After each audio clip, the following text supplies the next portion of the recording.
على عباده الذين اصطفى أما بعد فأعوذ بالله من الشيطان الرجيم بسم الله الرحمن الرحيم إن عدة الشهور عند الله 12 شهرا سبحان ربك رب العزة عما يصفون وسلام على المرسلين والحمد لله رب العالمين اللهم صل على سيدنا ومولانا محمد وعلى آل سيدنا ومولانا محمد وبارك وسلم اللهم صل على سيدنا ومولانا محمد وعلى آل سيدنا ومولانا محمد وبارك وسلم اللهم صل على سيدنا ومولانا محمد وعلى آل سيدنا ومولانا محمد وبارك وسلم.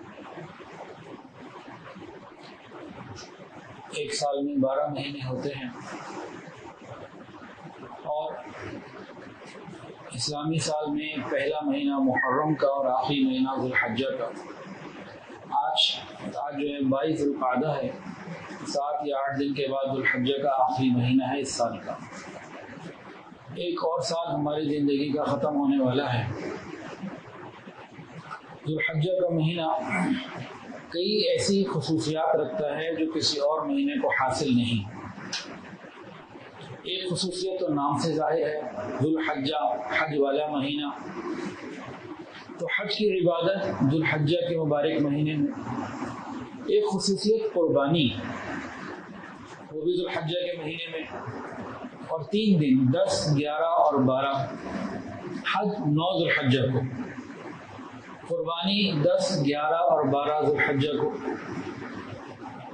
عید الاضحیٰ 10 ذو الحجہ کو.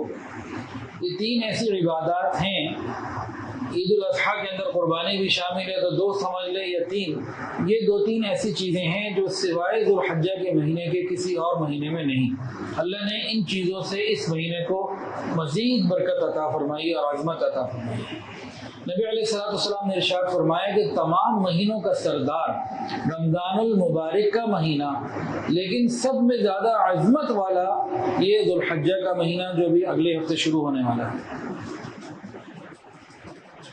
12 مہینے ہیں نا سال کے، تو رمضان کا مہینہ ایک اپنی الگ خصوصی شان رکھتا ہے. وہ تو بہت ہی بلند ہے. لیکن ان رمضان کے مہینے کے علاوہ 4 مہینے ایسے ہیں جو حرمت والے ہیں، شروع سے لے کے آج تک اور قیامت تک رہیں گے. وہ حرمت والے کون سے مہینے ہیں کوئی بتائے ذرا؟ 4 مہینے، 3 اکٹھے ہیں اور 1 الگ ہے. ماشاء اللہ، جزاک اللہ. انہوں نے کئی لوگوں نے جواب دے دیا. ذو القعدہ، ذو الحجہ اور محرم، یہ تینوں جڑے ہوئے ہیں، آپس میں ملے ہوئے ہیں. اور ایک ہے رجب جو شعبان سے پہلے آتا ہے اور ربیع الاخر کے بعد آتا ہے. تو رجب کا مہینہ حرمت والا مہینہ، ذو القعدہ جو ابھی گزر رہا ہے حرمت والا، اگلے دونوں مہینے ذو الحجہ اور محرم حرمت والے. نبی علیہ السلام کے زمانے سے پہلے قریش مکہ، کافر مشرک پکے دشمن خدا، وہ بھی ان مہینوں کا احترام کرتے تھے اور بہت ساری چیزوں کو ان احترام کی وجہ، اس مہینوں کے احترام کی وجہ سے نہیں کرتے تھے. اب شریعت میں ہمارے لیے کیا احکامات ہیں؟ دیکھیں، اللہ رب العزت نے جس چیز کو کوئی عظمت دے دی ہو، ہم اس کی عظمت کریں گے، ہمارے دل کے تقوی کی دلیل ہے اور اللہ کے ہاں قبولیت کی علامت ہے. اور جس چیز کی عزت اور عظمت اللہ نے عطا کی ہو اس کو، اور اگر ہم اس کی عزت نہیں کریں گے، اس کا عظمت کا خیال نہیں رکھیں گے، تو ہمارے لیے اس میں ذلت اور رسوائی، ہمیں ہی نقصان پہنچے گا اور ہمارا وقار اور مقام کم ہوگا اللہ کے نزدیک. ایک مثال پہلے بھی کئی مرتبہ دی ہے. یہ مسجد، یہ زمین ہے نا، تو کتنی 2-3 کنال کی جگہ ہوگی. یہ پورا کتنا ہوگا؟ 2-3 کنال کا ہوگا. اس کے باہر چلے جائیں سامنے، اس کے سامنے والی جو جگہ 30 کنال بھی ہو، اس سے 10 گنا زیادہ بھی ہو، وہاں پہ گناہ کرنا اور اس زمین کے ٹکڑے پہ گناہ کرنا فرق ہے. مسجد کے اندر عبادت کرنا، نماز آپ نے مسجد میں پڑھی اس کا ثواب زیادہ، گھر میں پڑھی نماز تو ہو گئی ثواب کم. گناہ گھر میں کیا گناہ ملا، لیکن وہی گناہ خدا نہ خاصا مسجد میں کیا تو گناہ بہت زیادہ گناہ ملے. تو جس چیز کو اللہ نے عزت اور عظمت دے دی ہو اس کی عزت کرنا ہمارے لیے ضروری. تو یہ 4 مہینے ایسے ہیں ذوالقعدہ، ذوالحجہ اور محرم اور آگے جا کے رجب، ان کی عزت کرنا ہمارے لیے ضروری. اس کی عزت کیسے کریں؟ اس کی عزت کرنے کے 2 ہی طریقے ہیں کہ ان میں ہم عبادات جو نفلی ہیں وہ زیادہ کریں اور گناہ کم کریں. یہ 2 طریقے ہیں. خالی نعرے لگانے سے بات نہیں ہوتی. ان میں نفلی عبادات زیادہ کریں، روزے اور جو بھی نفلی عبادات ہو زیادہ رکھیں اور گناہ کم کریں.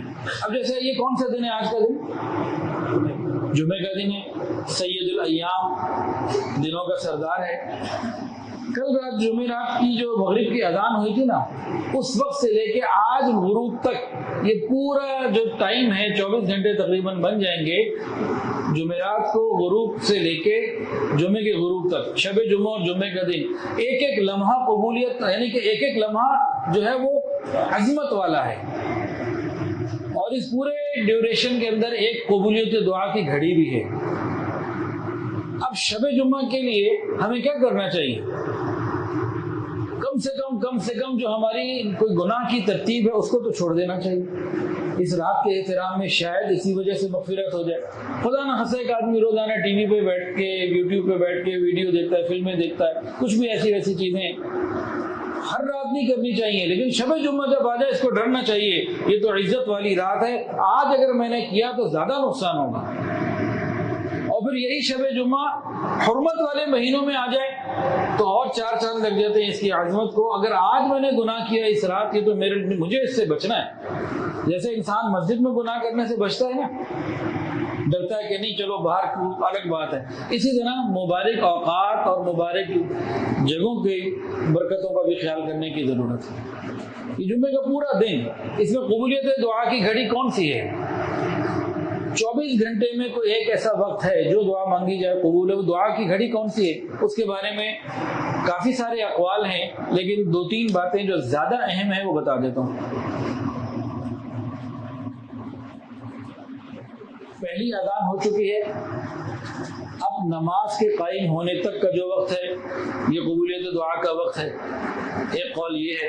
اب ہم یہاں بیٹھے ہوئے توجہ سے باتوں کو سنیں اور دل ہی دل میں کوئی دعا ہو تو اللہ سے مانگ لیا کریں. دوسرا وقت، دوسری اذان ابھی ہوگی، انشاءاللہ تعالی. اس اذان سے لے کر نماز کھڑی ہونے تک وہ بھی وقت ہے. ایک قول یہ بھی ہے.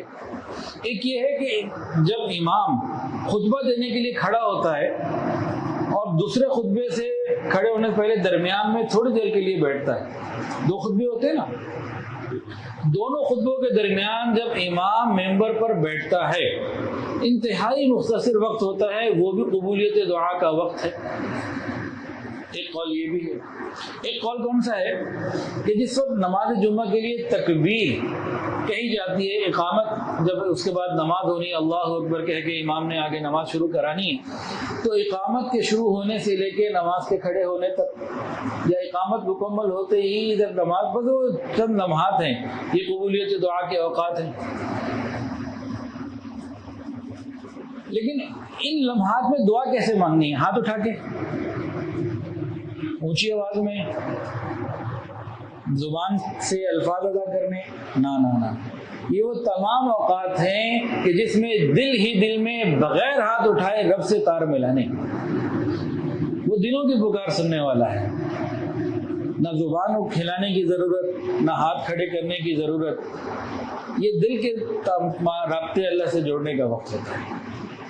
اور بالخصوص میرا اپنا ذاتی تجربہ ہے، مسجد میں بیٹھا ہوں، باوضو ہوں، اللہ کی قسم کھا کے بتا رہا ہوں، میرے ذاتی تجربہ ہے کہ دونوں خطبوں کے درمیان کا جو معمولی سا ٹائم ہوتا ہے، تھوڑا سا وقت ہوتا ہے، معمولی سے مراد وقت بڑا قیمتی ہے، وہ جو تھوڑا سا وقت ہوتا ہے، اس لیے اس کو میں نے کہہ دیا، وہ اتنا قیمتی ہوتا ہے. میں نے اپنی زندگی میں بے شمار دعائیں اس وقت میں مانگی اور اپنی آنکھوں سے قبول ہوتا دیکھی. میں تو آج بھی دعا سوچ کے آؤں کیا مانگنا ہے. جب گھر سے نکلنے سے پہلے سوچا ہوا ہوتا ہے کہ اس دوران مانگنا کیا ہے. تھوڑا سا وقت ہوتا ہے، پہلے سے سوچا ہو، ریپیٹ کیا ہو، تو فوری طور پر وہ ٹارگٹ پہ جا کے نا بات نکلتی ہے. ورنہ بندہ سوچتا ہی رہے کہ بھئی مانگنا کیا ہے، اتنی دیر میں امام ہی کھڑا ہو جائے، ہم سوچتے ہی رہ گئے. مرے تھے جن کے لیے وہ وضو کرتے رہے. تو پہلے سے سوچیں. اور یہ نہیں کہ جب سے میں نے نماز پڑھانی شروع کی ہے تب سے، یہ اس کا کوئی تعلق نہیں ہے، یہ شروع کی بات ہمیشہ سے بتا رہا ہوں. ایک اللہ کا کرم ہے الحمدللہ. پھر ان چیزوں میں نا یقین اور اعتقاد کا بڑا تعلق ہوتا ہے. جتنا آپ کا یقین ہو، اعتقاد ہو اور دل کے ساتھ اللہ سے مانگے تو یہ چیزیں اس کو اور زیادہ قوت دے دیتی ہیں. پھر ایک اور آپ کو عمل بتائیں. حضرت فاطمہ الزہرا رضی اللہ تعالی عنہا کا قبولیت دعا کے اوقات میں ان کا ایک مبارک عمل جو ان کی زندگی میں تھا. بی بی فاطمہ کون ہے بتائیں ذرا. الٹے بات والے تو بتا رہے ہیں، یمین والے خاموش ہیں. نبی علیہ الصلوۃ والسلام کی صاحبزادی ہیں. آپ نے کہاں پرورش پائی؟ بی بی خدیجہ کی گود میں نبی علیہ الصلوۃ والسلام کی یہاں پرورش پائی. آپ نے شرک کو نہیں دیکھا، آپ نے کسی قسم کی اللہ کی نافرمانی کو نہیں دیکھا. پاکیزہ ماحول میں نبی علیہ الصلوۃ والسلام کے گہوارے میں تربیت پائی. آپ امام الانبیاء ہیں اور شادی ہو کے کہاں پہنچی؟ حضرت علی کے گھر جو امام الاولیاء ہیں. تو ان کے علوم کتنے شدید ہوں گے، زبردست ہوں گے. اور ان کا عمل جو ہے وہ یقیناً نبی علیہ الصلوۃ والسلام کی تربیت یافتہ بیٹی کا عمل ہے جو تعلیم بھی کہاں سے حاصل کی؟ نبی علیہ السلام سے حاصل کی. تو ان کے عمل میں قوت ہوگی کہ نہیں ہوگی؟ کچھ اہمیت ہوگی کہ نہیں ہوگی؟ ہوگی نا. ان کا ایک عمل آپ کو بتا دیتے ہیں. حضرت فاطمہ الزہرا رضی اللہ تعالی عنہا ہر جمعے کو غروب سے پہلے دعا مانگنے کے لیے بیٹھ جاتی تھی. انہوں نے کسی کی ڈیوٹی لگائی ہوئی تھی کہ دیکھو جب بھی جمعے والے دن غروب کا وقت قریب آ جائے، گویا کہ 10-15 منٹ رہ جائیں، 20 منٹ یوں کوئی وقت ہوگا، جب وہ رہ جائیں تو مجھے بتا دیا کرو، مجھے یاد کروا دیا کرو. میں خود تو یاد رکھتی ہی ہوں لیکن پھر بھی کسی کی ڈیوٹی میں لگا رہی ہوں کہ چلو بھائی اور تاکید ہو جائے، ایسا نہ ہو کہ یہ قیمتی موقع ضائع ہو جائے. حضرت فاطمہ نے کسی کی ڈیوٹی لگائی ہوئی تھی، مجھے یاد کروایا کرو، اور خود بھی یاد رکھتی ہوں گی یقیناً، اسی لیے تو ڈیوٹی اہتمام کے لیے لگائی. تو کیا کرتی تھیں؟ ہر جمعے والے دن مغرب کی اذان سے 10-15-20 منٹ جو بھی وقت ہوگا، 25 منٹ، اس وقت سارے کاموں کو چھوڑ کر دعاؤں میں لگ جاتے. یہ بڑا مبارک عمل ہے. حضرت فاطمہ کے تعارف آپ کے سامنے ہے، کوئی محتاج ہی نہیں کسی تعارف کی. تو ہم بھی جمعے کی اس گھڑی میں کاروبار میں بیٹھے ہوئے ہیں، دکان پہ بیٹھے ہوئے، بازار میں ہیں، گھر میں عورتیں کھانا پکا رہی ہیں، سفر میں ہیں، کہیں بھی ہیں، بھائی دل ہی دل میں تو رب سے تار جوڑ سکتے ہیں کہ نہیں؟ ایک آدمی دکان پہ بیٹھا ہوا ہے، وہ کہتا ہے کہ میں مصروف ہوں، میں کیسے مانگوں؟ ارے قرآن کے اندر آتا ہے رجال اللہ تلہیہم تجارۃ ولا بیع عن ذکر اللہ، ایسے تاجر جنہیں خرید و فروخت یاد الہی سے نہیں غافل کرتی. تو ہم ایسے تاجر بنے، بیٹھے ہیں دکان پہ، اپنے آفس میں، اپنے دنیا کے کاروبار بھی دیکھ رہے ہیں اور دل کو رب سے جوڑ دیا. اب بات یہ ہے کہ جب دل والوں کے ساتھ دل ملائیں گے تو پھر دل اللہ سے ملیں گے. ہم اپنا دل والوں سے ملاتے نہیں. دل والوں سے دل ملانے کا کیا مطلب؟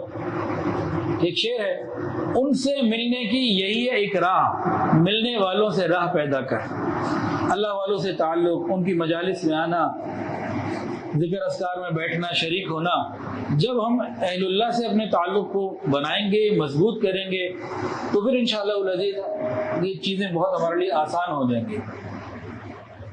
اچھا، بات ہو رہی تھی حرمت والے مہینوں کی. تو ذوالقعدہ، ذوالحجہ، محرم اور آگے رجب، یہ حرمت والے مہینے، ان کے اندر عبادات کا ثواب بڑھا دیا جاتا ہے، گناہ کا گناہ بھی بڑھ جاتا ہے. اور ذوالحجہ کا مہینہ، اس میں کئی خصوصیات ہیں. قربانی اس مہینے میں، عید الاضحیٰ اس مہینے میں، حج اس مہینے میں، اور پہلا عشرہ جو ہے اس کی تو قرآن مجید میں اللہ نے قسم دکھائی دن اور راتوں کی، یہ اس مہینے میں. تو آج کچھ باتیں پہلے عشرے سے متعلق ہوں، تاہم جب بھی زندگی میں ذوالحجہ کا مہینہ ہمارے آیا کرے تو ہمیں سوچنا چاہیے کہ میری زندگی کا ایک اور سال مکمل ہو رہا ہے. اگر میں نے اس میں کوئی گناہ کیے تو میں اللہ سے معافی مانگوں، اگلے سال کو بہتر گزارنے کا ارادہ کروں، اور اگر میری کوئی نیکیاں ہیں تو اللہ سے مانگوں یا اللہ قبول فرما لیجئے اور اگلے سال مجھے اس سے زیادہ کرنے کی توفیق عطا فرما دیجئے. تمام کاروباری کمپنی، سارے لوگ کیا کرتے ہیں؟ سال ختم ہونے کے اوپر غور کرتے ہیں، نفع کتنا ہوا، خرچہ کتنا ہوا. پھر آئندہ نفع بڑھانے کے لیے، سیلز بڑھانے کے لیے پلاننگ کرتے ہیں، اور خرچہ کم کرنے کے لیے، ایوریج کو مینٹین کرنے کے لیے، نفع مطلب بہت مختلف انداز سے اس کو دیکھتے ہیں۔ تو ہمیں بھی دیکھنا چاہیے اعمال کے حساب سے۔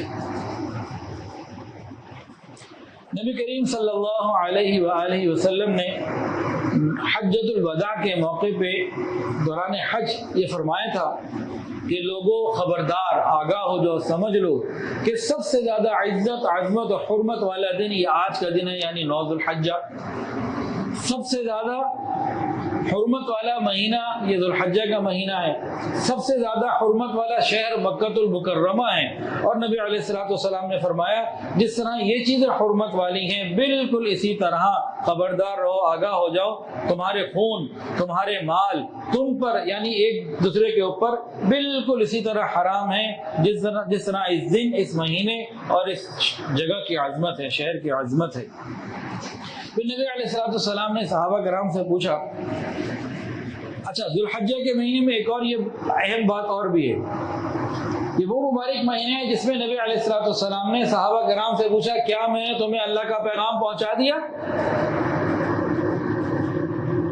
کیا میں نے تمہیں اللہ کا پیغام پہنچا دیا؟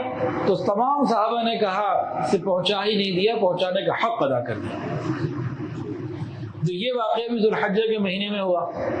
ایک اور بڑی عظمت صحابہ کرام کو ذو الحجہ کے مہینے میں ملی جو اور کسی مہینے میں نہ مل سکی، وہ کیا؟ اس موقع پہ نبی علیہ الصلوۃ والسلام نے صحابہ کرام کو فرمایا جو حاضر ہیں وہ غائب تک میرا دین پہنچائے۔ جو اس وقت یہاں عرفات میں موجود ہیں میرے پاس، یہ تمام میرے صحابہ جنت میں میرے ساتھ ہوں گے۔ اب ان سب کو نبی علیہ السلام نے فرمایا کہ تم جو حاضرین ہو، جو نہیں سو موجود، ان کو میرا پیغام پہنچاؤ، اللہ اور اس کے رسول کا پیغام پہنچاؤ۔ اس وجہ سے بہت اہتمام کے ساتھ اس بات کو سمجھنے کی ضرورت ہے کہ تمام صحابہ کرام عدول ہیں، کلہم عدول وکلہم وعد اللہ الحسنى۔ قرآن پاک سورہ نساء کے اندر آتا ہے، رضی اللہ عنہم ورضوا عنہ، سورہ بینہ میں ہے، سورہ مجادلہ میں ہے، اور جگہوں پر ہے، سورہ مائدہ میں ہے، رضی اللہ عنہم ورضوا عنہ۔ تو تمام علماء اس بات کے اوپر متفق ہیں کہ تمام صحابہ کرام جنتی ہیں، اور ہمیں ان کا نام معلوم ہے یا نہیں معلوم، نبی علیہ الصلوۃ والسلام نے ہر ایک کو اجازت حدیث عطا فرمائی، ہر ایک کو دین کا کام کرنے کا حکم عطا فرمایا۔ اس لیے کسی بھی صحابی کے بارے میں ادنا سی بھی زبان درازی ہمارا ایمان خراب کر سکتی ہے۔ بعض نافہم ناعقل لوگ حضرت معاویہ رضی اللہ تعالیٰ عنہ یا اور کسی کے حوالے سے کوئی زبان میں یا دل میں زبان سے اظہار غلط کرتے ہیں، یا دل کے اندر کوئی بات رکھتے ہیں، یہ ڈرنے والے مقام ہیں کہ آج ایک حاجی جنت میں حاجی جائے، اب دیکھیں نا ماشاءاللہ حج پہ حاجی جا رہے ہیں، دن رات فلائٹیں جا رہی ہیں، حج پہ لوگ جا رہے ہیں۔ ان حاجیوں کے بارے میں تو ہم یہ رکھتے ہیں کہ ساروں کی مغفرت ہو جائے گی۔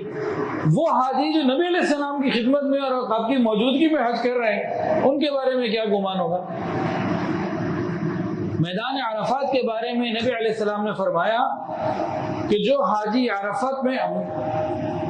حاجی میدان عرفہ میں موجود ہو اور وہ یہ خیال کرے کہ اللہ نے میری مغفرت نہیں کی، نبی علیہ السلام نے فرمایا اللہ تعالیٰ اس حاجی پہ ناراض ہوتے ہیں، تم میری رحمت کو کم کرنے والے کون ہوتے ہو؟ ایک عام 1400 سال بعد والا ایک گناہ گار حاجی حج پہ پہنچا، اس کے بارے میں تو یہ آ رہا ہے، اور وہ مبارک ہستیاں جو حضور اقدس صلی اللہ علیہ وآلہ وسلم کے ساتھ حج کے موقع پہ وہاں موجود ہیں، ان کے بارے میں دل زبان میں کوئی ادنا سی بھی بات آ گئی، ایمان تباہ ہو سکتا ہے۔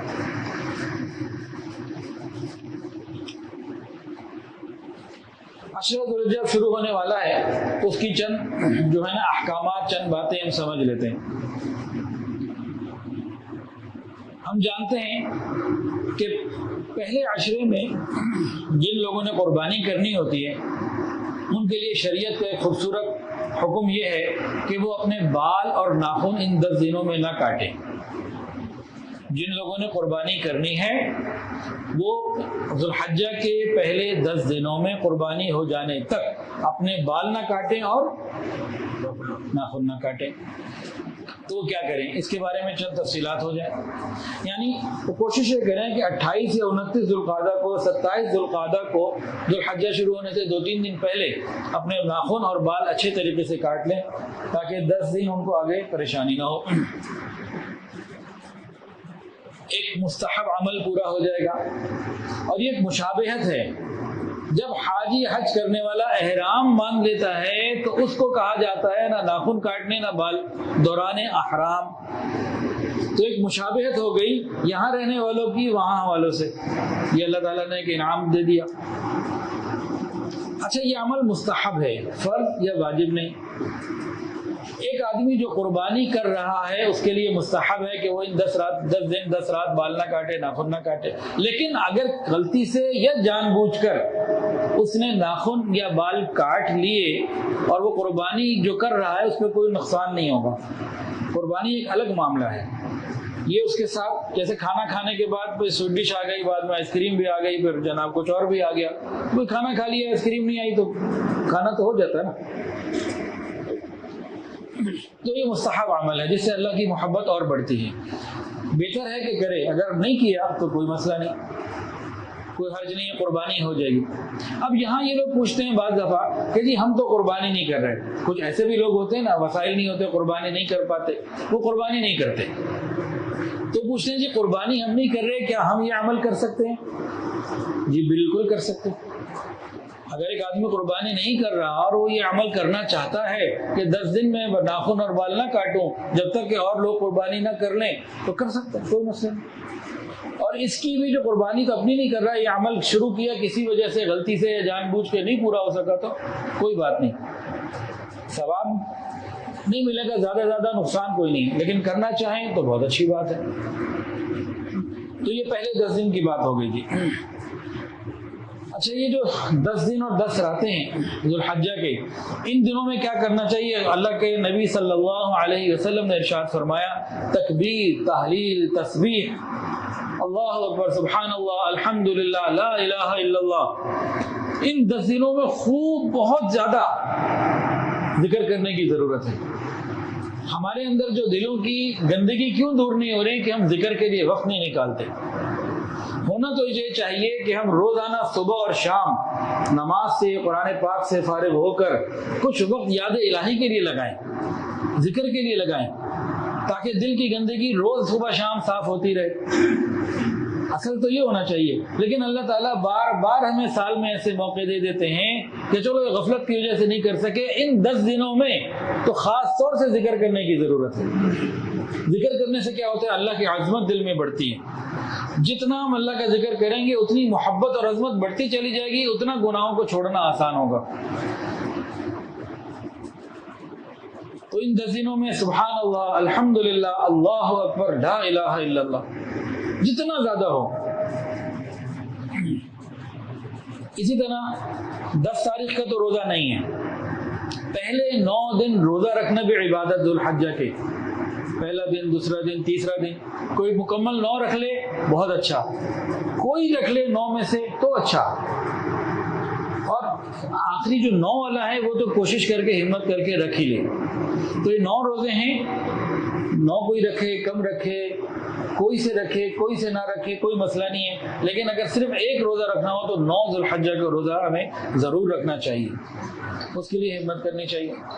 اچھا، اگر کسی کے قضا روزے باقی ہیں، مردوں کے بھی ہوتے ہیں بعض مرتبہ، لیکن عورتوں کے تو اکثر اوقات ہوتے ہیں، ہم اپنی ماؤں، بیٹیوں، بہنوں سے معلومات کریں اور ان کو ترغیب دیں.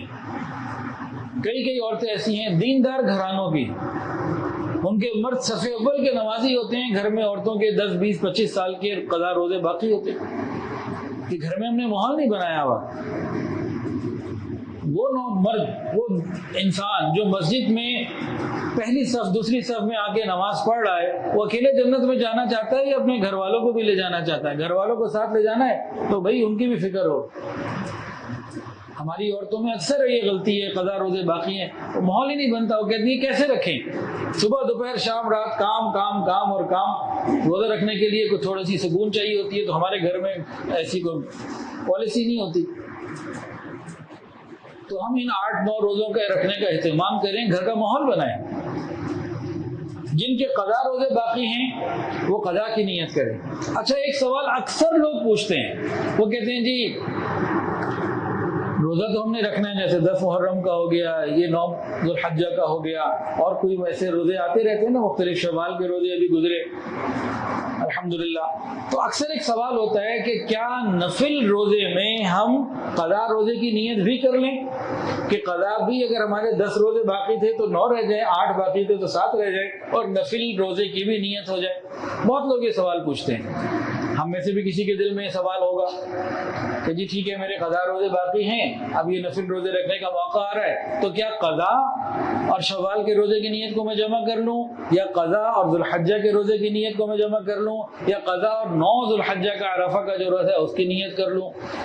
تو بالکل ایسا نہیں ہوگا، ایک وقت میں ایک نیت ہوگی۔ فرض میں نیتیں جمع نہیں ہوتی، قضا ہم فرض کی کر رہے ہیں، ادا کرنی ہے نا، تو اگر ہم نے قضا کی نیت کی تو وہ قضا ہی ہمارے کھاتے سے اترے گا اور ادا ہوگا انشاءاللہ، اس میں نفل کی نیت نہیں ہوگی۔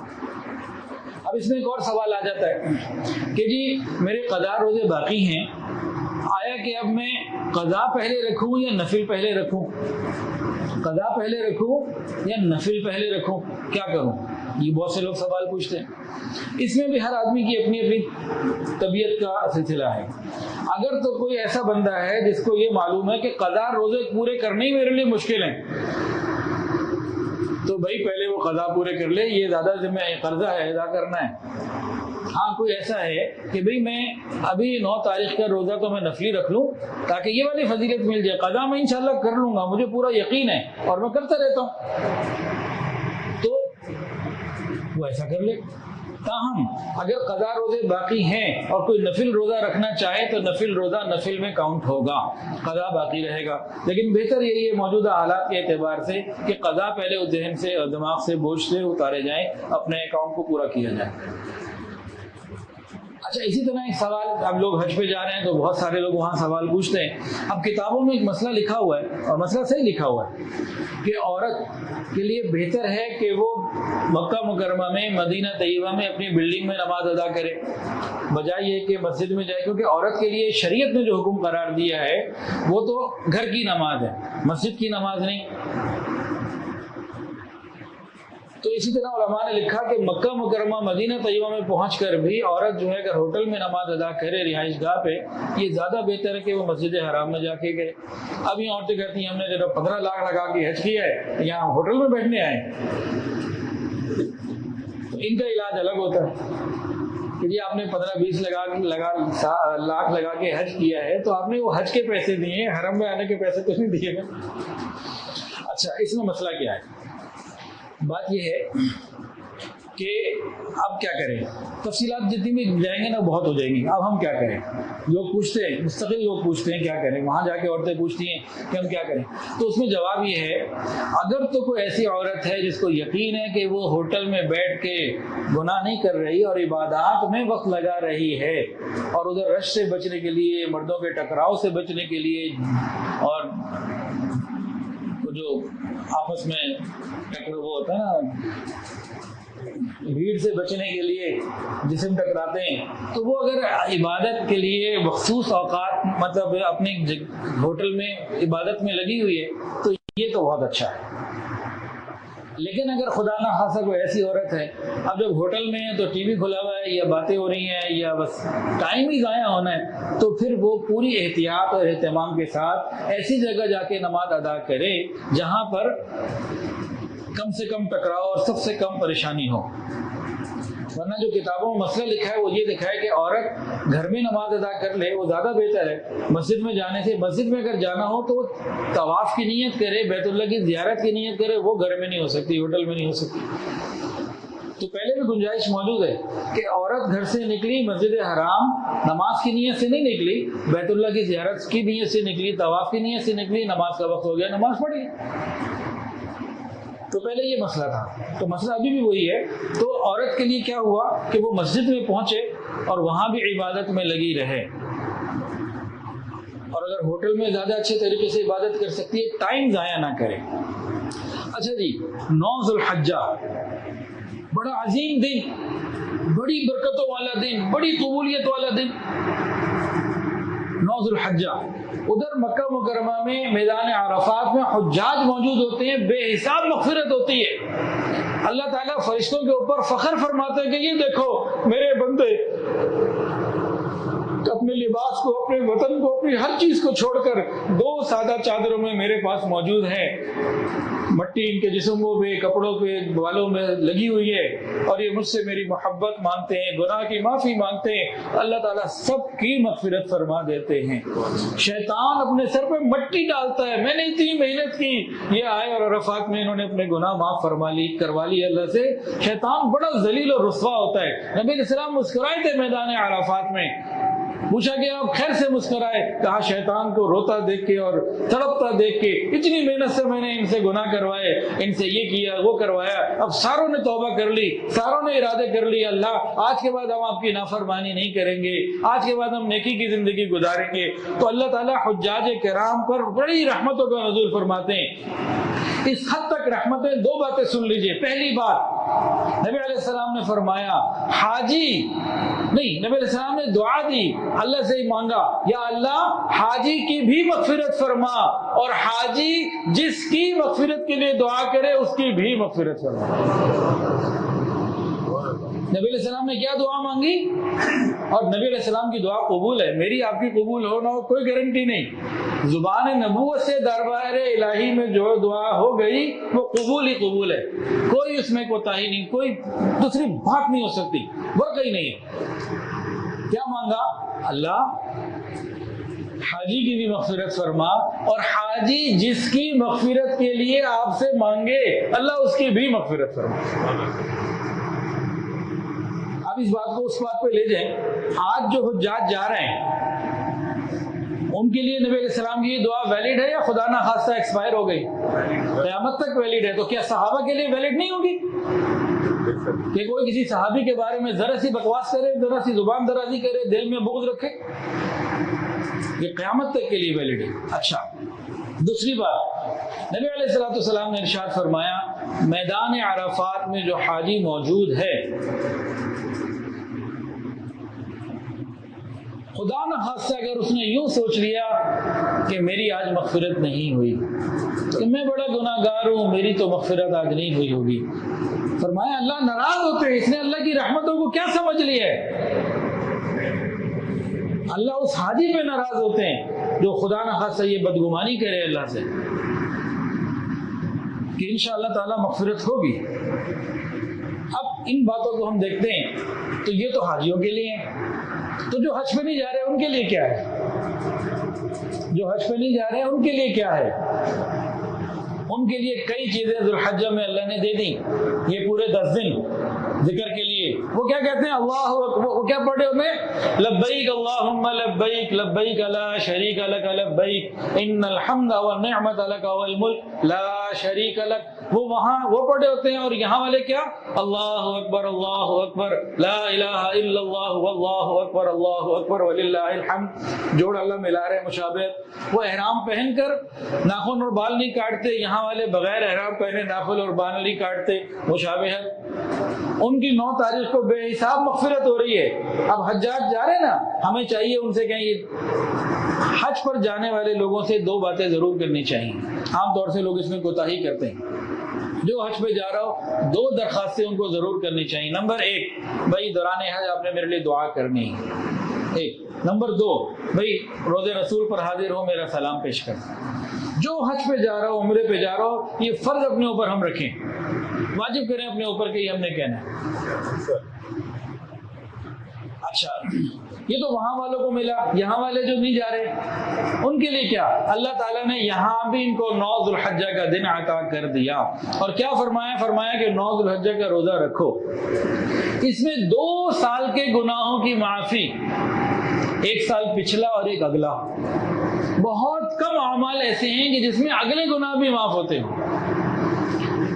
بہت سارے اعمال ایسے ہیں کہ پچھلے گناہ معاف ہوتے ہیں، لیکن جس میں اگلے گناہ، محرم کا روزہ رکھیں 1 سال کے گناہ معاف پچھلے، 9 ذوالحجہ کا روزہ رکھیں تو 2 سال کے گناہ معاف، 1 پچھلا سال 1 اگلا سال۔ تو یہاں والوں کو بھی اللہ نے محروم نہیں چھوڑا. اب یہاں پھر ہم بڑے ٹیکنیکل اور ڈیجیٹل مائنڈ کے لوگ ہو گئے. بڑے بڑے ڈیجیٹل سوال ہمارے دماغ میں آتے ہیں ٹیکنیکل. کل پرسوں مجھ سے کسی نے پوچھا, بڑے اچھے آدمی ہیں, وہ جناب پوچھتے ہیں کہ میں نے قربانی کروں نے کچھ کہا کہ حج والا قربانی یہاں کرے نہ کرے. میں نے کہا کرے. کہ جی میرا تو 14 دن کا پیکیج ہے. میں نے کہا کریں. نبی علیہ السلام نے 100 حج قربان کیے تھے. کہنے لگے اچھا, نبی علیہ السلام کے بعد تو کھانے کے پیسے نہیں ہوتے تھے, 100 اونٹ کیسے میں نے کہا نبی علیہ السلام نے 100 اونٹ قربان کیے تھے. نبی علیہ السلام نے 100 اونٹ قربان کیے تھے. تو آپ قربانی میں بخل نہ کریں. حج پہ جانے والا کہتا ہے نا, جو 15 دن والا کہتا ہے میں وہاں مسافر ہوں, تو وہاں تو دم شکرانہ دینا ہی دینا ہے, تو یہاں چل جائے گا. ٹھیک ہے, گنجائش ہے, لیکن اللہ نے آپ کو اتنا مال دیا ہے, قربانی یہاں کرتے ہوئے کریں, ضرور کریں. اب انہوں نے مجھ سے پوچھا میں کروں نہ کروں. میں نے کہا جی بالکل کریں آپ قربانی, یہاں جانور خرید دیں, حصہ ڈال دیں, کچھ بھی کر لیں. تو انہوں نے کہا میں مسافر ہوں تو میرے اوپر واجب تو نہیں ہے شرم. وہ یوں آئے تو میں نے کہا یار نبی علیہ السلام نے 100 اونٹ قربان کیے تھے. تو کہنے لگے کہ نبی علیہ السلام کے وہاں تو کھانے کو نہیں ہوتا تھا, صبح کا کھایا تو شام کو نہ کھایا, شام کھایا تو صبح نہ کھایا, تو 100 اونٹ کے پیسے کیسے آ گئے؟ میں نے کہا اللہ کی شان, ایک آدمی ہے تو, لیکن آج کل کا ڈیجیٹل دور ہے نا, تو پھر ان کو میں نے اس کی تفصیلات بتائی کہ نبی علیہ السلام کا فقر اختیاری تھا, خوب مال آتا تھا, خوب خرچ کرتے تھے. آپ سے سخی کائنات میں کوئی نہیں تھا. یہ نہیں تھا کہ مال ہم تو مال جمع کر کے رکھتے ہیں, جب آپ جمع نہیں کر کے رکھتے تھے, جمع کر کے رکھتے ہوتے تو پھر سب سے زیادہ امیر بھی پھر آپ ہی ہوتے. تو سخاوت کی عادت تھی. اس کا یہ مطلب نہیں کہ مال نہیں تھا. اب یہ ٹیکنیکل سوال یہاں پہ آ جاتا ہے, وہ جی ہم مکے والوں کا 9 ذوالحجہ کا رکھیں گے, یہاں کی 9 اور وہاں کی 9 اور وہاں کی 9 اور, یہ بھی اسی طرح دماغ میں جو خیال آ جاتا ہے وسوسہ. بھائی ہم روزہ اپنے وقت پہ رکھ رہے ہیں, نمازیں اپنے وقت پہ رکھ رہے ہیں, پڑھ رہے ہیں, ہر کام اپنے وقت پر کر رہے ہیں, تو روزہ ان کے وقت پہ کیسے, عید ہمارے وقت پہ, رمضان ہمارے حساب سے, تو یہ 9 ذوالحجہ کو شریعت کیسے تبدیل ہو جائے گی؟ تو جو جس ملک میں ہے وہاں جو 9 تاریخ ہے وہ اس کے لیے 9 کا ثواب اسی دن ہے. میدان عرفات چاہے ایک دن پہلے حاجی وہاں سے فارغ ہو چکے ہوں, تو سعودی عرب والوں کے لیے ان کی 9 ان کے حساب سے اور ہماری 9 ہمارے حساب سے, چاہے وہ ایک ہے چاہے ایک دن کا فرق ہے, اس میں کوئی مسئلہ نہیں ہے. جیسے رمضان میں ہمیں صرف چاند میں دیکھے نا سارا سال, صرف رمضان کے چاند اور عید کے چاند کا ہی مسئلہ ہوتا ہے, باقی 11 مہینے اور بھی چاند نکلتے ہیں, ہمیں کوئی مسئلہ نہیں ہوتا. تو پشاور والے بھی ہمیں جو یاد آتے ہیں نا رمضان میں, مذاق میں, کھیل کود میں اور چیزوں میں, وہ بھی رمضان کے موقع پہ یاد آتے ہیں. 11 مہینے اور بھی چاند نکلتا ہے, کسی کو پتہ بھی نہیں ہوتا روزہ حلال کمیٹی کدھر ہے, کہ کدھر اعلان ہوا کدھر نہ ہوا. وآخر دعوانا الحمدللہ.